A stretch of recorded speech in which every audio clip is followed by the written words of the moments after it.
Hello everyone and welcome to our tutorial today with the Putnam County District Library.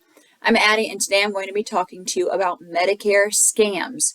So when I started researching this topic, I discovered that there's lots of resources out there for folks who want to learn how to protect themselves or their loved ones from Medicare scams.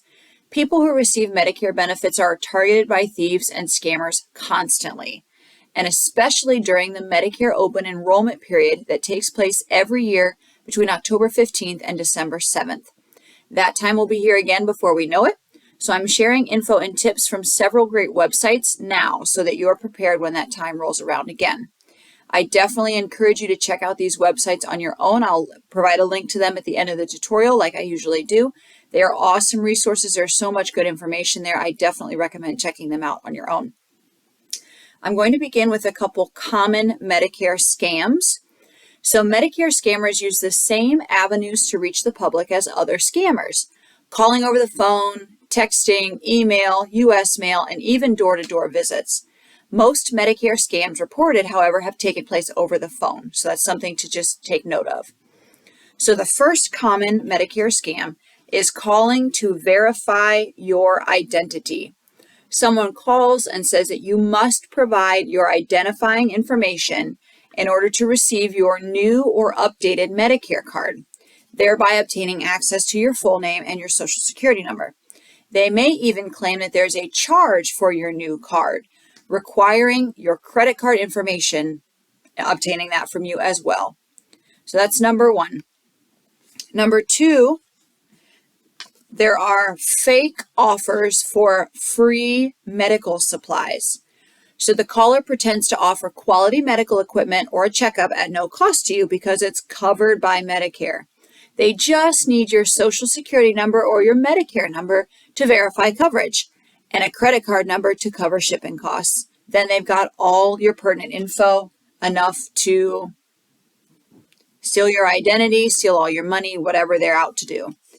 And number three, someone may call with a false claim that you are eligible for a refund. They'll just need your Medicare number and bank account info so that they can direct deposit the funds for you. Once again, gaining all of your pertinent information, your credit card info, and your Medicare number, and then they can just rip you off. They can take all your money. So how do you protect yourself? So I have some tips to be able to do that. So number one, treat your Medicare card and card number with the same care as your credit cards. Keep them secure. Keep your Medicare card and your card number secure, just like you would with your credit card numbers. Number two, don't share or confirm your Medicare or Social Security number with anyone who contacts you by phone, email, or in person, unless you've given them permission in advance. Medicare will never contact you unless previously requested by you to ask for your Medicare number or other personal information. Okay, so if you set it up previously, they may call. Otherwise, if you have not set it up previously, they will not call and ask for any of your pertinent information. Number three, be careful of answering calls from unknown numbers. Caller ID isn't as secure as it used to be either. Unfortunately, numbers can be forged and or mimicked. So be wary of unknown numbers, even if caller ID provides a name and location for the caller. Those can be faked. And that goes for everything, not just Medicare scams in general. Be careful, be wary of answering calls from unknown numbers anymore. Unfortunately, that's the reality of the world we live in today. So be wary of unknown numbers, and don't necessarily automatically trust your caller ID. Number four, don't ever let anyone borrow or pay to use your Medicare number. Do not loan your number or your card out. Don't let anyone borrow or even pay you to use your Medicare number. Number five, review your Medicare summary notice to verify that you and Medicare are only being charged for actual items and services you've received. Okay, let me read that again. Review your MSN, your Medicare summary notice, to verify that you and Medicare are only being charged for actual items and services that you have received. Okay, just keep on top of that. Go back and review it regularly. Number 6, be aware. Scammers often gather some basic personal information on their targets, like full names, birth dates, and mailing addresses before they even call you. They want to use this information to prove legitimacy and to make you relax your guard.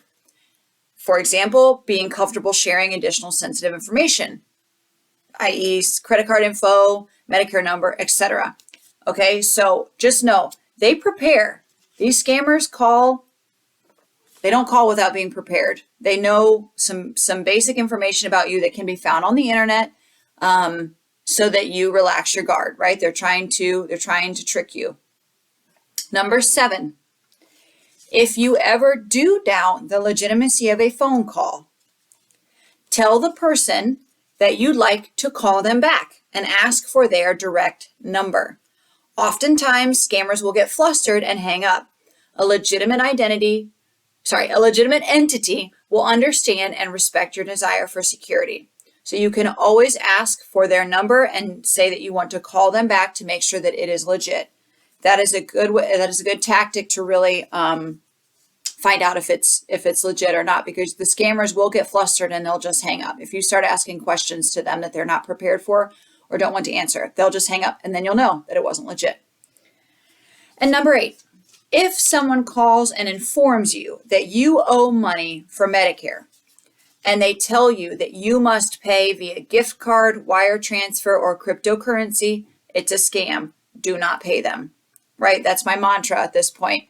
If somebody reaches out and tells you that you owe money for anything and you have to use a gift card, wire transfer, or cryptocurrency to pay for it, it's a scam. Don't do it. Always be wary of the payment method. Okay, so there's my tips on Medicare scams. I hope that everybody has learned something new. And like I said at the beginning, I definitely encourage you to follow the links that I'm going to share here in a second, and learn some more to protect yourself from those awful scammers out there. Okay, have a good day. Thank you. Bye.